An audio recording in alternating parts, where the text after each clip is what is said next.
Hello, welcome to another reading from Hot Flash Divas. I'm author Shirley Garrett, and today we're going to read a long chapter 55, Blown Away. The next morning, I opened the balcony door and stepped over 2 soggy, wet towels. I bent and pulled them onto the balcony and then leaned over the rail to see the sunrise to my left. Gorgeous. Orange and yellow stained the clouds and waves pounded the shore. I raced inside and snatched my camera to take photos. The wind was so strong that I had to place the strap over my head to assure it wouldn't be blown out of my hands as I leaned over the balcony rail for a shot. Ready for coffee, I dressed and bounced down the stairs. Not many people were in the breakfast area. I perused the options and decided on waffles. I poured batter into a small cup, filled the waffle maker, and flipped it over. While it cooked, I helped myself to crisp bacon and scrambled eggs. I set them on a table for 4, filled a coffee mug, and doctored it with cream. By then, the waffle machine binged. I flipped it over, opened the lid, and speared my waffle with a fork. After I grabbed a pack of syrup, I picked up the waffle and coffee. I was sitting at the table dumping a stevia tablet into my coffee when Gina appeared. She wore white shorts that showed off her tan legs and a shirt with a giant pink flamingo on the front. She looked cute, except for her hair. Her wavy curls looked like they doubled in size overnight. I was enjoying my breakfast when she plopped down opposite me with a cup of coffee and a plate with 4 slices of bacon. "Is that all you're eating?" I cocked a brow. "I'm waiting on my coffee." Bing! "Oh, that's it. I'll be back." Gina returned to her seat and sliced her waffle into precise squares with her knife. "What happened to your hair?" Gina grimaced. "The water is so soft down here, it took me forever to wash the shampoo out. Then I decided to take the stairs. By the time the wind and the salt air got hold of me, it expanded out of my control. I'll pull it up in a scrunchie when I get back to the room. Any sign of Kat or Letitia?" "Nope. We agreed to meet in 30 minutes. We'll see if they show up. I suspect they had a late night." Gina and I were on our second cup of Java when Kat stepped off the elevator. She looked like she was sleepwalking her way to the breakfast area. She tracked straight to the hot water dispenser, plopped a tea bag in her cup, and then turned to scan the room. I gave a little wave and smiled. She nodded, and her hand flew to her forehead as she walked in our direction. She slid on the seat to my right and groaned. "Hangover?" Gina grinned and swallowed some coffee. "That, and I stayed up until 3. I'm not used to drinking more than 2 glasses of wine. Staying up late never affected me this way in my 20s. 20s are long gone."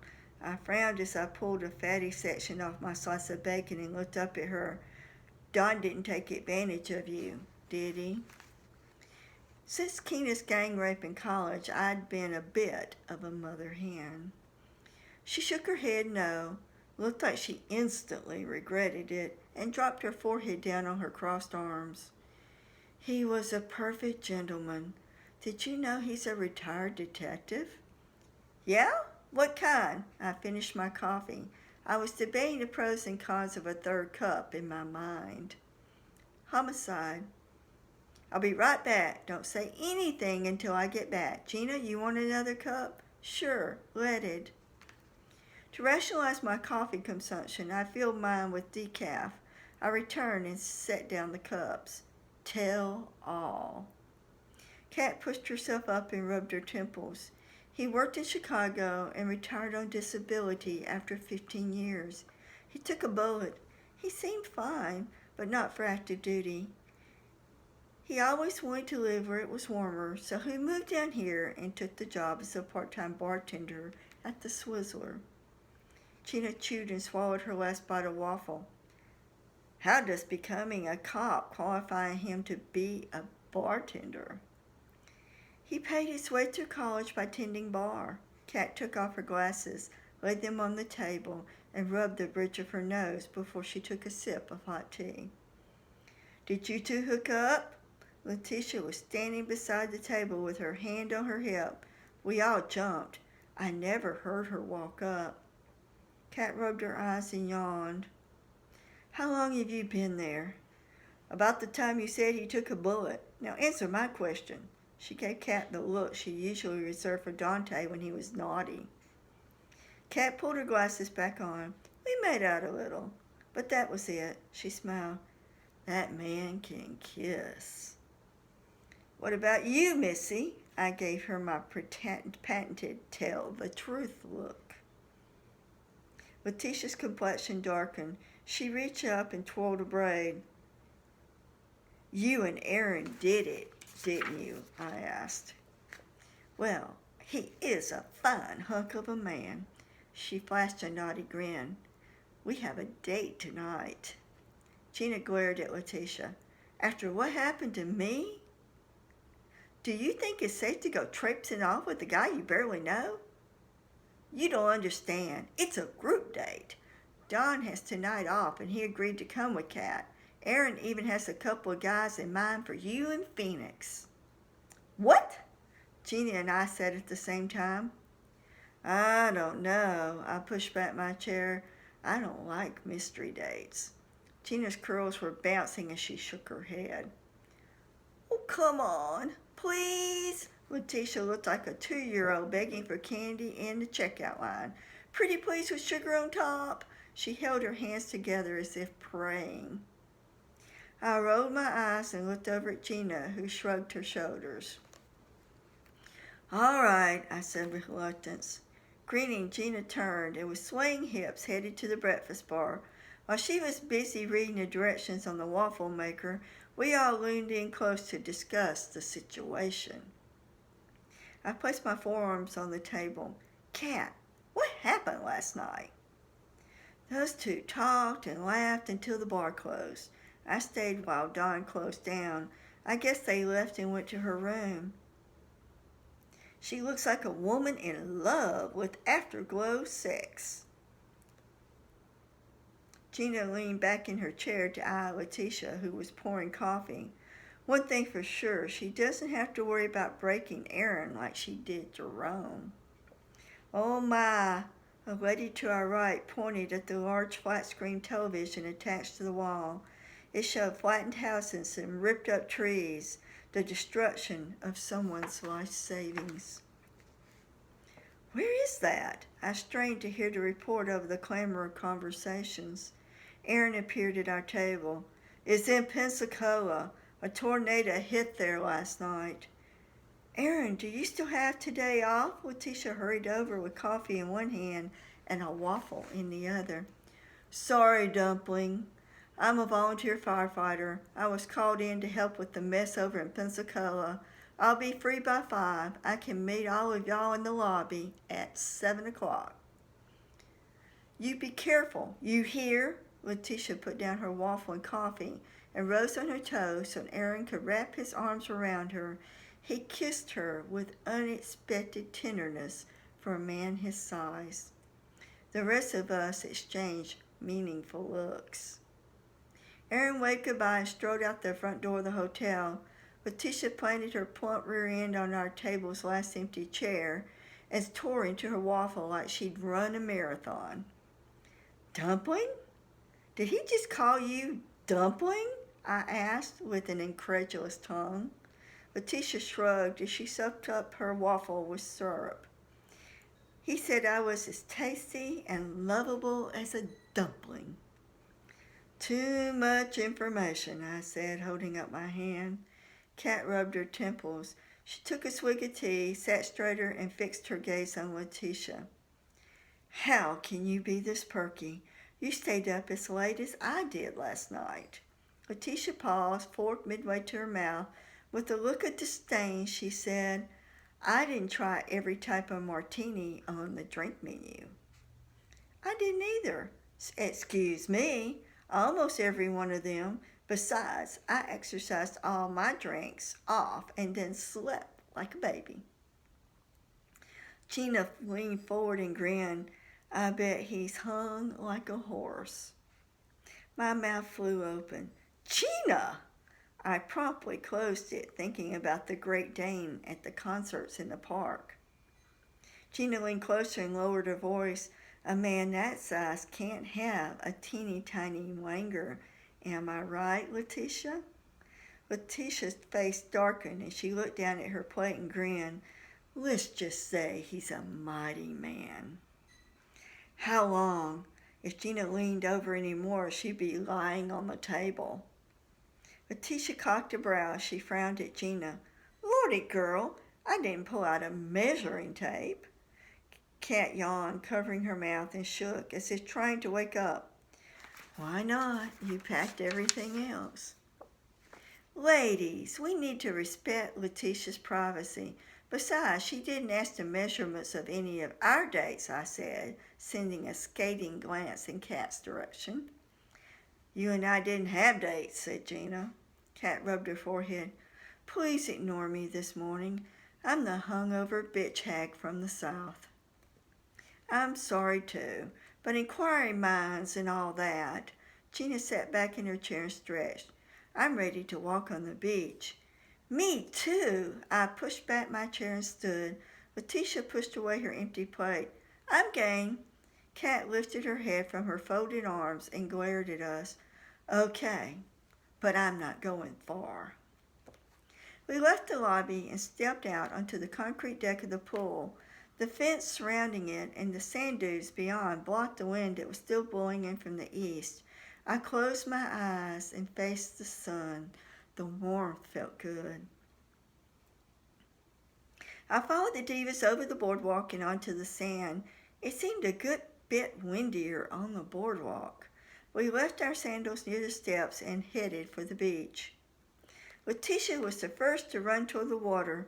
Her braids flew out behind her like flying snakes. Gina did little ballet steps as her hair went wild, whipping this way and that. I stepped past the shield of the dunes and the wind hit me, causing me to stagger under its force. The blowing sand felt like 1,000 bee stings. I grabbed my sunglasses and held them in place. I turned my back to the gale and yelled, Kat, go back! The wind tore the words from my lips. Kat stumbled out to join us and turned into the wind. She only weighed 98 pounds with her pockets full of change. Struggling to regain her equilibrium, she threw her arms wide for balance. The wind filled her nylon jacket, lifted her off her feet, and knocked her flat on her back. Holy shit!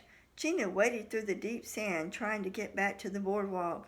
I beat her to Kat's prostrate form. I yelled, Letitia! But again, the wind ripped the words from my mouth. In desperation, I whistled the whistle my dad taught me and used when he wanted me to stop playing and to come in the house. I saw Letitia turn and trudge through the sand in our direction. What happened? Letitia was breathing in great heaving breaths. The wind caught Kat's jacket, picked her up, and dropped her on her back, I said, trying to shield Kat from the wind and stay on my feet at the same time. At 120 pounds, I felt the gust shoving at me with bully hands. Haven't I told you that someday a big wind would blow you skinny folks away? See, if you were a substantial woman like me, you wouldn't be having this trouble. Letitia reached down and pulled Kat to her feet. We locked our arms together and formed a wind barrier around Kat until we were behind the dunes. Huffing from my exertions, we grabbed our sandals and ran over the boardwalk into the pool area sheltered by the dunes. My gosh, what speed are those wind gusts? Kat pulled her jacket close and around her as she shivered. I pulled my phone out of my pocket and brought up my weather app. 30-mile-per-hour winds with 40-mile-per-hour gusts. Kat leaned over and ruffled her hair to get the sand out. Well, now I know what those idiots feel like on the Weather Channel. You know, the ones who stand out in a hurricane force winds and tell you not to do it because it's not safe. Good grief. I have sand in my ears, my eyebrows, and my hair, I said. Gina shook her curls back and forth, trying to rid herself of sand. I suggest we hang out at the pool and then go eat lunch and hit this little gift shop I heard about before we shower and change for dinner. As long as I can nap and you wait me to turn over in 30 minutes, said Kat. Letitia crossed her arms. Girl, you're not a turkey we have to baste. You need to set the timer on your phone. We returned to our rooms to change into swimsuits. I ducked into the shower to wash off the grit first. Once back at the pool area, we lined up our turquoise loungers to face the sun, set the timers on our phones, and proceeded to roast our hides. 30 minutes later, a cacophony of alarms thrilled. We roused ourselves, reset our alarms, and turned over. When our time was up, Letitia looked the same. Kat and Gina had the beginnings of a golden tan, and I was a pale pink, despite sunscreen. Since the ginger shade of my hair was between strawberry blonde and classic red, I would never sport a dark tan like Gina. We agreed to meet back at the lobby and headed to our rooms once more. Back in my room, I showered and succeeded in getting the sweat and the last of the sand out of my hair. I changed into a skirt with a matching golf shirt. I was so famished I felt I could eat an entire grouper. Sun does that to me. Scene break. When I arrived in the lobby, the rest of the divas were standing in a group around a pudgy lady with beautiful long brown hair. Here she is, said Gina. This is Donna, the manager. She said the original crab trap is better than the one on the beach. She gave Letitia the directions to get here. Sounds good to me. I introduced myself to Donna and shook her hand. I used to work in Huntsville at the Doubletree near Martin Road. I decided to move down here in January. A fresh start and all. She recommended we go to Pandora's Steakhouse on Wednesday night because they have a special on their prime rib. Letitia had one hand planted on an ample hip. By the dreamy expression on her face, I could tell she could almost taste it. You don't want to miss that prime rib. It's delicious with a loaded potato and a salad, and the price is right.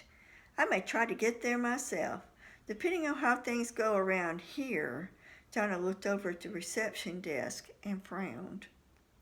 Gina nodded.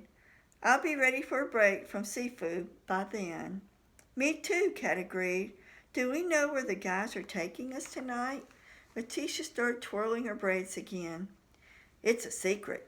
Aaron won't tell me. I tried to wheedle it out of him. Thanks for the information, Donna. Hope to catch you later. Kat waved and walked toward the exit. We trailed behind Kat, who stopped when she stepped out to the covered, dropped-off area. Gusts of wind were rattling the palm trees. Kat pushed her glasses up the bridge of her nose as she watched the palm trees bend. Maybe I should get downwind of Letitia. Letitia laughed. I'm coming. She moved to Gina and me to the side, the way Moses parted the Red Sea, took Kat by the arm, and trooped toward the parking lot. Gina and I linked arms and fought the wind together as we made our way to the minivan. Once inside, Kat had to run the windshield wipers to remove the sand. Jeez, I hope I have some paint left on this van by the time I get home. I relayed the directions to the restaurant onto my phone before you joined us in the lobby, Letitia said. She tapped on her phone and Siri gave us step-by-step directions. 15 minutes and one bridge later, we were there. I squinted out the window as we pulled into the parking lot. It doesn't look like much. All the good local places look like that. They leave the fancy places for the tourists, Letitia leaned over to look through the driver's window. This is the place. Donna said it was near a harbor and has a deck that overlooks the water. Cat parked close to the building and killed the engine. Y'all can sit outside in this wicked wind, but I don't want to be blown over the railing. Gina laughed. I see it now in my mind's eye. We need to attach an anchor to you. Laugh away, Gina, but you weren't doing a flying nun imitation. Kat dropped the ignition key into her purse. Keep it up, and you'll be having to convert from Buddhism to Catholicism, I said, laughing. Too much guilt, said Kat, shaking her head. Gina opened the sliding door and jumped out. Yeah, that's true, but there's always confession. I crawled out behind her. We held on to Letitia the whole way until we were all on the porch of the crab track. Inside, there were 2 rooms, each with a bar and the outdoor deck Donna described. We sat at a tall table perched on high chairs next to a window that overlooked the deck water in the moored boats. The best of both worlds, Kat gestured toward the view. A great view of the water, and our food won't be blown off our plates. The bar was to our right, and Gina eyed it as she fingered the drink menu. In the end, she ordered iced tea like the rest of us. The service was efficient and friendly. We were sipping our tea and nibbling on our lunches within 15 minutes, which was good since I was feeling a tad puckish, a word I picked up on my trip to London before Dad was diagnosed with cancer. We finished our grouper po' boys and sat back. Gina wiped her hands on a fresh paper napkin. I'm fueled for shopping. Me too. Are we going to that banana place? Asked Letitia. She stretched her arms behind her head, causing her girls to rise to their full glory. A passing male waiter, distracted by the magnificent sight, tripped on the leg of a chair and dumped his tray of drinks on the patrons seated on a nearby table. Yowling and cursing, the 3 men jumped to their feet and backed away from the table. Did I cause that? Letitia wore a wicked grin. Gina and Kat turned to see what had happened. Cause what? Asked Gina. What are you talking about? The 3 guys stood, dripping, as the waiter handed each of them a white bar towel, all the while apologizing. Gina turned back around and answered Letitia's question. Banana Bart's is across the bridge in Destin. Time to leave, I said. I scooted off my stool and nudged Letitia. Those are deadly weapons. Try to keep them under control in the future. We piled into the minivan.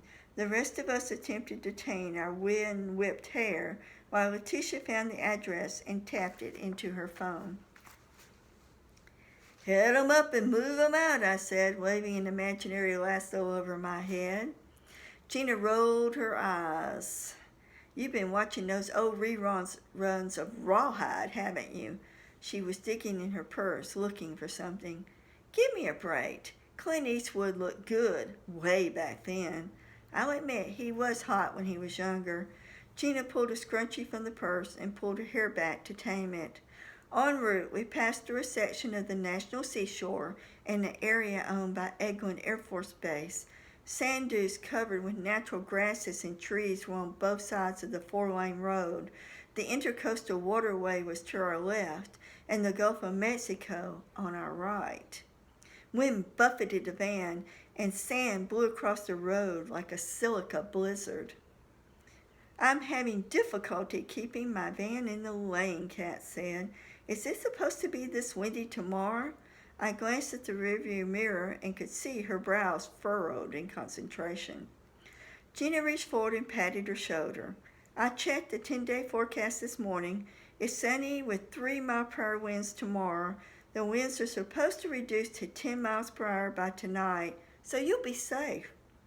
We drove over a long, tall bridge and were in Destin. Wow! Letitia leaned forward in the passenger seat. Daddy and Mama came down here when I was little so he could deep sea fish. There was hardly anything in Destin. I can't believe this. I pointed to the left. There's McGuire's Irish Pub. I bet that's an interesting place. 2 minutes later, Letitia warned Kat, "Slow down. It's on the right up ahead. There it is. See the sign?" The gift shop was located in an old house painted in primary colors. The siding was yellow, with red trim around the windows that spanned the front. The rest of the trim was royal blue, and the doors were bright green. We pulled into a gravel drive and parked in the back. The shop backed up against an inlet and had a dock. We piled out of the van. "It certainly looks unique," said Kat. Once inside, we all looked around. I felt my eyes widen. I wasn't sure how the owner crammed this much merchandise into this old house. "Welcome to Bananas Bart's," chimed a melodious voice with a distinct British accent. We turned in unison to our left. A brunette middle-aged woman stood behind the counter by the door. She reminded me of an elementary school teacher, though I couldn't pinpoint what gave me that impression. "Thank you," I said as Jeannie and I cruised by the jewelry. Letitia and Kat disappeared into a room full of pirate things. I suspected they were looking for gifts for Dante and Jack. We spent an hour combing that place for treasures. After I had walked around once, I did it again because the merchandise was too dense to see in one sweep. "I love this place." Letitia handed me a stack of cards. "Look at these pirate playing cards I found for Dante. He likes to play rummy with his granddaddy." "Those are cute." I read the information on the outside of the box, which claimed to provide a mini history lesson on each pirate. "I'm getting this pirate board game for Jack. The whole family can play." Kat held it so we could see the top that depicted swashbuckling pirates. "Now that's cool. I would buy that for a kid if I had one," Gina sighed. "If I buy something for one niece or nephew, I have to buy one for all 6. "Not if you buy a board game for each household," said Letitia. Gina tapped her chin with her finger for a moment and then took off for the pirate room. She came back with 3 different pirate games and a grin on her face. "This way, when my nieces and nephews visit each other, they have a different game to play." "Good idea, Letitia." I chose a ceramic mermaid that had caught my eye. She was about a foot long and was lying on her tummy with her arms folded to hold her upper body upright at the waist. She wore a crown of orange coral with 2 clownfish nestled inside the branches. One long golden braid cascaded over her shoulder and the other down her back. The bra and the scale-covered lower section of her body were shades of dark blue with orange stripes along her tail fin. Letitia looked over my shoulder. "Oh, look, she has a slut tattoo of a fish on the small of her back, and she's all puckered up, waiting to be kissed." My back stiffened. "Where do you come up with all these things? My mermaid is not a slut." "Hey," Letitia held up her hands. "It's not me. That's what the kids nowadays call tattoos in that area." Gina joined us. "She's a candle holder. You can put a votive candle in the tail fin that's sticking up." Letitia grinned and pointed at my mermaid. "It's an auburn mermaid. See the blue and orange?" She knew that would set me off. I glared at her. "It's not an auburn anything." "Now, ladies," said Kat. She reached over and took her, examining the ceramic sculpture. "Her face is so delicate. I like her. If you don't buy her, I will." I reached out and grabbed my mermaid. "Too bad. She's mine." We paid for our purchases. The clerk wrapped them with care and then boxed and bagged our goodies. "I noticed your accent," I said as I reached for my package. "I was in London 2 years ago for a week in the spring." "I'm from Castle Combe. It's a quaint little town. If you go back to England, go visit the castle there." I nodded my thanks. I hope to go back someday. Pleased with our treasures, we piled into the van and headed back to the hotel. Letitia sniggered and glanced over her shoulder. You sure you don't want me to take that auburn mermaid off your hands? I crossed my arms. She's not an auburn mermaid. I shook my head with disgust. I swear, you're as bad as your auburn-loving daddy. Need I remind you that you graduated from the University of Alabama? That's only because I received a scholarship to attend that school. You're not fooling me one bit. You love the Alabama campus. I leaned forward and pointed between the seats. Turn up ahead into the donut hole. Kat slowed the van and turned on the blinker. Letitia turned to look at me. You got a donut craving? No, but on our way to the gift shop, I noticed a sign advertising fresh homemade key lime pie, I said. We walked into the shade of a tree and disembarked for a culinary adventure. Once inside, we all slid into a shining wooden booth polished by people's backsides. A perky blonde wearing a name tag that proclaimed she was Julia welcomed us. Is your key lime pie good? I could almost taste it by the mere thought. Yes, ma'am. It's sinful. I closed the menu and handed it to her. Julia, I want a slice as well as a cup of coffee with cream. The rest of the divas also ordered a slice. Within minutes, fresh coffee and tea for Kat arrived. I took a sip to cleanse my palate as Julia placed the pie in front of me. It looked good. I cut a bite with my fork, which sliced with ease through the creamy layer and crunched through the graham cracker crust. Looks fresh, I said, and tasted it. The filling was creamy perfection, crunchy and tasty, and the crust was crunchy, tasty perfection with a hint of cinnamon. How do you get the crust this crunchy? Asked Julia, who was pouring a refill on our coffee. We put chopped pecans in the crust. Did you taste the cinnamon?